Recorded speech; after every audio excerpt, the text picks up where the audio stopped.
Going on, everybody? It's your boy Corbin, the Serpent Tongue Skipwith, and I'm here with special guest today from Symphony-X, MikeLePond. How are you? I'm doing great. Thanks for having me on. Looking forward to talking to you. Yeah, it's been in the works for a while, and I'm finally happy we found a good time to do it. So Yeah, I had to learn how what hours is Australian time, but we got it together now. nah, it's awesome. I'm psyched. So the first place I always want to start with interviews is the beginning. So what was it like growing up for you, and what was the music scene like for you growing up? Sure. Well, I grew up. I attended high school in the 1980s and college in the 1980s, and that's that's when I first started learning how to play. And the 1980s in the United States, that was like the glory days of heavy metal. You know, um, everybody all over the world wanted to play here at that time, and there were so many clubs that local bands could play, and bands were getting signed constantly in New York and LA. So it was an amazing time to see shows and play in bands. And and I did that. I started playing when I was about 13. I remember my first gig. I was 16 years old in 1982, and I learned just by doing covers and played in a lot of cover bands. And back then we just all had this dream of making it big in music, and it was just a great time. And I'm lucky. I have fond memories of it. Yeah, I can imagine. What point? So do you remember the turning point in your life where you said, "All right, I want to do music for a living professionally"? Like, was there a moment where it clicked? I guess I could remember. I got to take you back to 1979, and I was 13, and my father took me to see Kiss in New York City at Madison Square Garden. And you got to think of the mind of a 13-year-old at that time. So I'm watching this concert, and you're seeing, these explosions all over the place. And Gene Simmons is breathing fire, and he's flying in the air. And, to someone who's 13, it's like, wow, this guy is a superhero. And, the show blew me away. And after that show, that was what I wanted to do for a living for the rest of my life. And my father, God rest his soul, bought me a bass. And my first goal in life was to learn every Kiss song, so, which I achieved at that time. Nice. You know, I was gonna say, I say it to this day. The song "I Was Made for Loving You" has to be one of the greatest rock songs of all time. Like, Yeah, and that was the tour that I did see, and the Dynasty tour. So yeah, that was one of the songs that I loved, and yeah, and as well as all the other ones. yeah, great band for sure, legendary. All right, so moving forward, obviously a few years, you joined the band which you're now most known for, Symphony-X, on the album V, the New Mythology Suite. What was it like? So for you to join a band of that caliber, were you familiar with them? Were you a big fan beforehand, or was it like a new thing? So yeah, so now we're around 1999. So I lived in New Jersey, USA, and so did all the members of Symphony-X. And I really hadn't heard them except for once I was in a studio and that guy happened to record them, and he just played me like one song. He goes, "Check out this band I just recorded." And, it sounded great, but I really didn't know them all that well. And then fast forward a few months, I used to hang out at this heavy metal bar, and there was this guy there that used to go there all the time, and he knew Symphony-X, and he came up to me one day and he said, Symphony-X is looking for a bass player. I think you'd be perfect. Why don't you try out? And I said, sure, because he told me they have a lot going on. They tour, they're signed, and that was all I had to hear. So I said, yeah, let's check it out. So Michael Romeo, the guitar player for Symphony-X, called me up, and he told me all the good stuff they had going on and wanted to set up an audition. So he sends me the Divine Wings of Tragedy album. Now, up until this point, the stuff that I've been playing, I'm just into Judas Priest and Iron Maiden and AC/DC. So I put this CD in, and this was like mind-blowing. It was the playing on this music was on another level.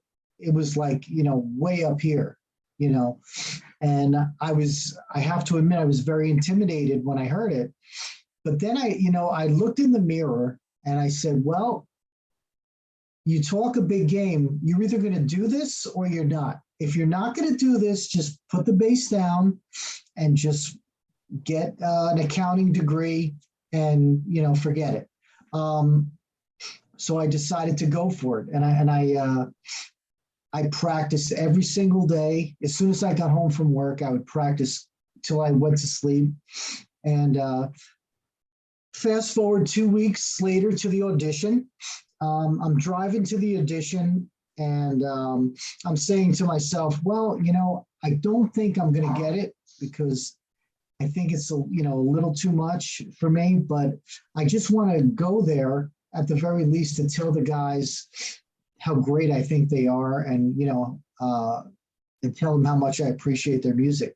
So I get in there and I start playing, and as I'm playing the first song, I see myself keeping up with them and just playing, just as good as they were. And I was like, wow, okay, maybe I could do this. So then we do another 2 songs, and it was the same thing.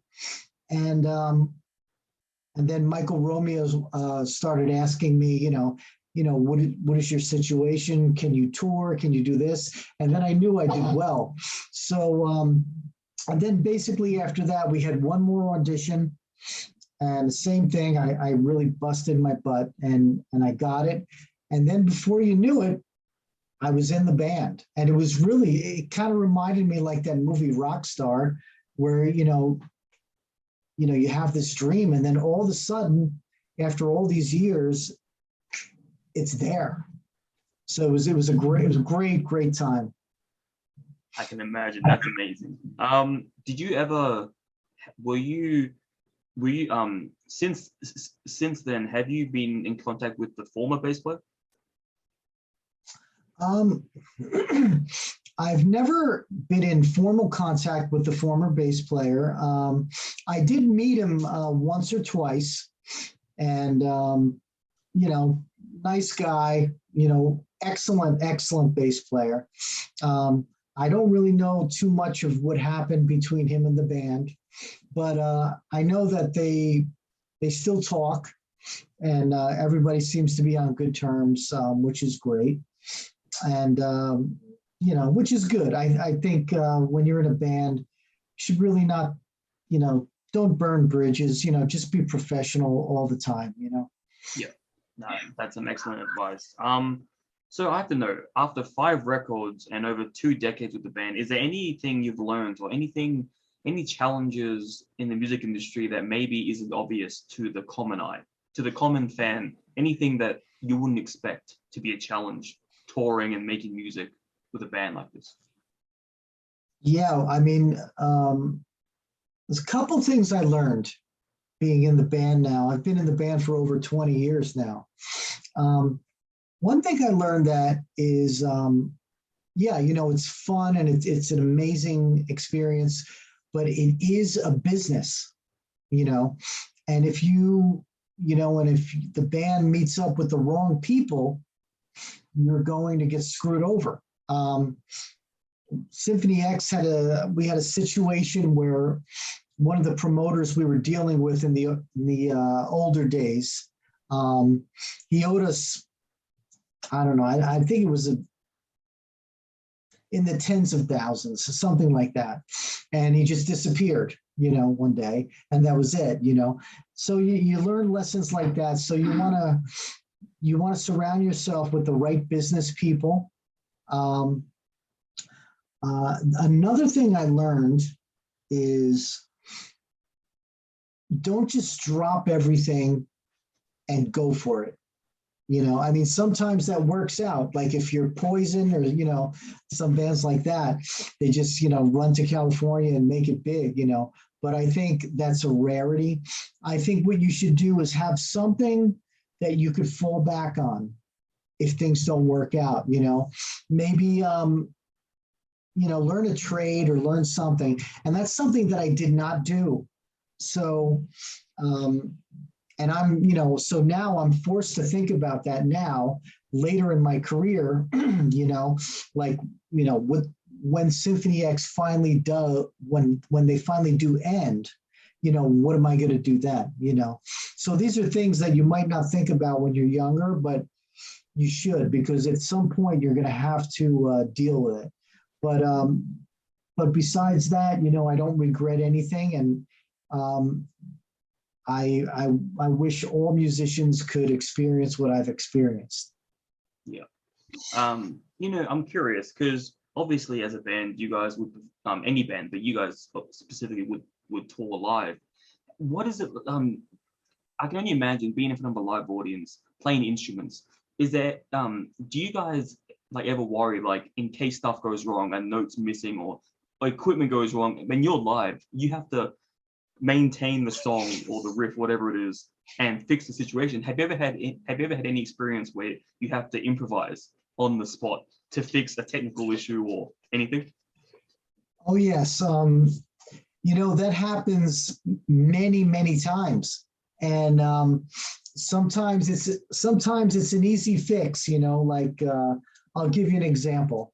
Let's say I'm playing on the stage, and all of a sudden I'm not getting any more sound out of the bass, and the band is playing and there's 500 people in the audience. Maybe it's as simple as maybe one of my chords just didn't work. So the guitar tech, bass tech will just change the chord and it's done, but then there's other situations where you're not sure who has to be the one to fix it. Like, let's say you might lose your spot in a song. You know what I mean? Sometimes you're playing and maybe one of the musicians goes to the wrong part, and especially for Symphony-X music, if that happens, it could be a big train wreck, I could give you a real funny situation.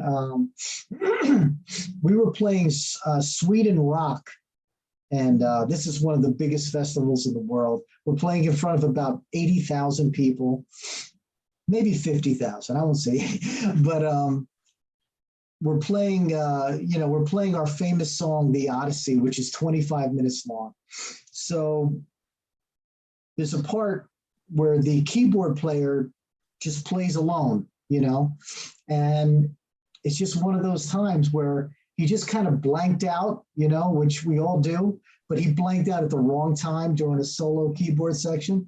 So we had to say, oh boy, what do we do? So then we just did we just did a crowd participation part. Yeah, let's go crazy, and the crowd loved it, and then it all worked out. I remember another situation where we kind of got lost in the middle of a song. And then I just did a little bass fill to get us back into the next part. It's just all these things. Sometimes it's an easy fix. And then sometimes I've seen some bands just stop the song, and just start all over. So the way you handle that, it just unfortunately just comes from experience and playing with the same guys for a long time. I wish there was like a formula on what to do, but unfortunately, it's just like you just got to think real fast on your feet and know your guys.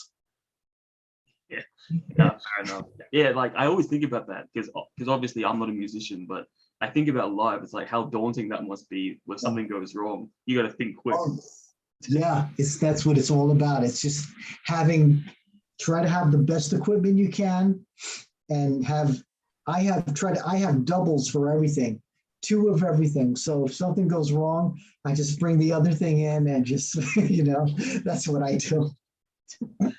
Nice. That's smart thinking. You're on the ball. But Yeah. so I want to talk about in 2012 when you formed the band Effector, correct? 2012 formed the band Effector, and you released the album Armageddon. What was that like? Tell me, was the process different than making a Symphony-X album? Was there different things involved, different situations? Yeah, can you just tell me what was that like? Sure.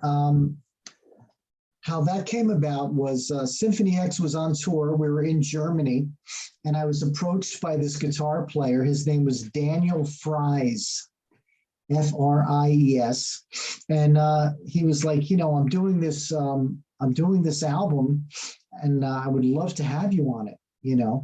So I was like, wow, cool, because I always like doing other things because, you never stop learning with dealing with other musicians, how they work. And so this would be different than Symphony-X. I guess the main difference would be because the band is actually all over the world. I think, so the guitar player lives in Germany. I think the drummer, I don't know if it was the Netherlands, but they're all spread all over Europe. So this was a situation where they had to record all their parts, and then they would send the song to me, and then I would record it here in New Jersey. Where with Symphony-X, I would just go to the studio where the band is, and we would all be together. So it was different, but actually, that's how it's done mostly these days. With most bands, they just email all their parts to each other. So it was a good learning experience for me because it was one of the first times I had to get used to doing that. I think there was only one Effector record, and he's talked to me about doing a second one, but I haven't heard any actual music just as of yet. Yeah. I was just about to ask, is there any confirmed new music coming out for that? But yeah, I know he wants to do it. We're still in touch after all these years, and I'm sure eventually it will happen. Because every time we go over to Germany, he comes out, hangs out, and he's a really, really good guitar player. And I'm sure I'll have some news on that maybe next year, hopefully. nice. When you're in a band, is there any I don't really know how to word this, but is there any? Do you feel like because when you guys have a band and then you go to a side band, is there any secret animosity or jealousy that you're gonna focus more on the side project than your main role in Symphony-X, hypothetically speaking? Do you sense any of that? Yeah, I totally understand the question. And you know what? That happens a lot. When you're in a band, some of the members see it as that's your job, or we're your girlfriend and you can't go anywhere else, so that does happen. And that happens actually a lot. I talk to a lot of musicians where, if they want to do a side project, they catch a lot of heat from the band that they're in. But for me, Symphony-X does well but I need to, there's like, sometimes there's like months or even years where we're not touring or we're not recording. So I do need to make up for that time monetarily. So I do, when Symphony-X has their downtime, that's when I do the other projects. And the other guys do the same, they do other things to keep to keep them going while Symphony-X might be down. And I think it makes perfect sense. I mean, if Symphony-X was going every single day nonstop, well, then I would say, well, yeah, there's no time for any side projects. But I have when Symphony-X is off the road, I have my own solo band actually. So so I keep everything going, and I think musicians definitely need to do that more and more because it's getting tougher and tougher. Yeah. That was actually a perfect segue because my next question was going to be the solo project. So tell me about that. How did that come about? And again, just like the other band, how was that different for you than Symphony-X or the Effectors? Sure. My solo band is called MikeLePond's Silent Assassins, and that came about basically because growing up, like I had mentioned earlier, my stylistically, I was like, Judas Priest, Black Sabbath, Iron Maiden, Manowar, and I had written a lot of songs in that vein that it didn't fit Symphony-X's music, which is totally understandable. But so still I had these songs laying around. And then I also had a lot of lyrics that didn't make any Symphony-X albums either. So I had all this material. And then there was a time where Symphony-X had a lot of downtime. And I decided that, I'm going to try to do a solo album. And so I would like kind of put it together, like say, like if Symphony-X was on the road or something, and, there's a lot of time to kill in a tour bus. So I'm just kind of putting stuff together, killing time. And then eventually I had enough material for an album. And then I got some local guys to help me out, guys from where I lived. So it made it really easy. And actually, Michael Romeo helped me a lot with the recording. So, and then I just did it, and it felt great to do. It got a good response, and it felt so good that I did 2 more. So far I've got 3 albums out, and when Symphony-X, I guess when Symphony-X has some more downtime, I'll probably work on a 4th. Nice. That'd be exciting.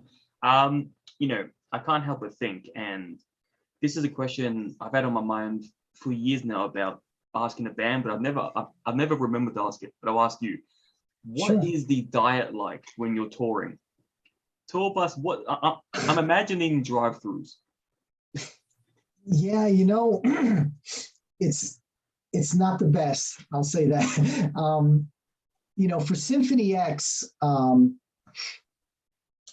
before we go on a tour, we kind of fill out something called a rider, which basically on the rider, it says, when we play your club, we want you to have this food for us, while we're there.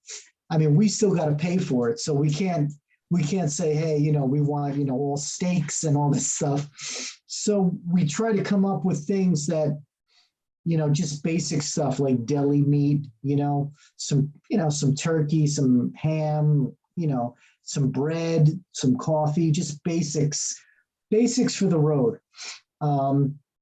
So we don't really get, we really don't get to eat well unless you want to spend your own money. Each member wants to spend their own money and buy themselves a good meal. And sometimes I do that because sometimes I'm so sick of eating the same garbage that I'm like, you know what? I'm gonna get myself a nice, a nice steak or something good. But usually the diet, it's not good, but it is what it is. So um, that's I would think most fans do that. They just kind of have just basics to just to get by, because you know what? In the end, you're on tour to make money, not to spend it. So you want to try to keep costs down. So try to get foods that aren't too expensive. Yeah. So you must love it when you come home and your wife makes like home cooked food. Yes, and it's always like it's always a great feeling, and it makes you feel better too. You're like, oh, finally some good food. So yeah, it is something to look forward to. Absolutely. Nice. All right. So this has been a fantastic interview, and I have one question left. And so the question is, if you were stuck on a desert island with only one album for the rest of your life, what would that album be? A part of me, I'm torn. A part of me wants to go back to my childhood and put that, Kiss Alive or Kiss Alive 2 album there. But then I think about what is my favorite heavy metal album of all time. And I think about that. You know what? This is so tough.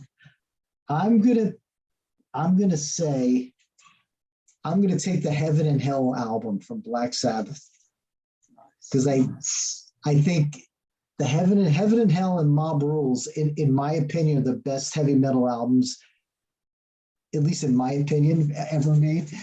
So I'll probably do that, even though that's a tough one. Good question.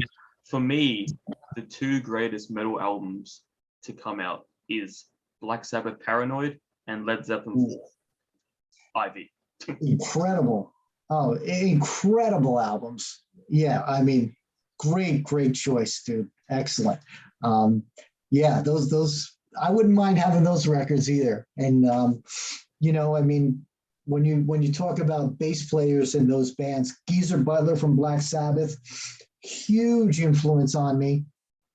And John Paul Jones, one of the most underrated bass players I've ever heard. He's an absolute genius, and I try to steal everything he's done as much as I can. Nice. Well, actually, I was gonna say I have a original Led Zeppelin 4 vinyl.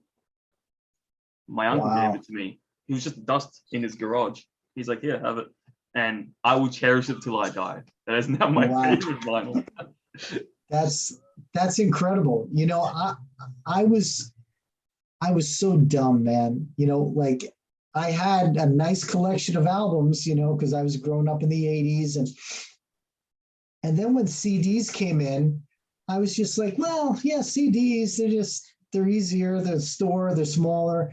And then I don't even know what I did with the albums. I don't know if I gave them away. It was dumb. So that's great that you got that album. Yeah, it's the one vinyl I'll never sell. My favorite album. Yeah, that's fantastic, man.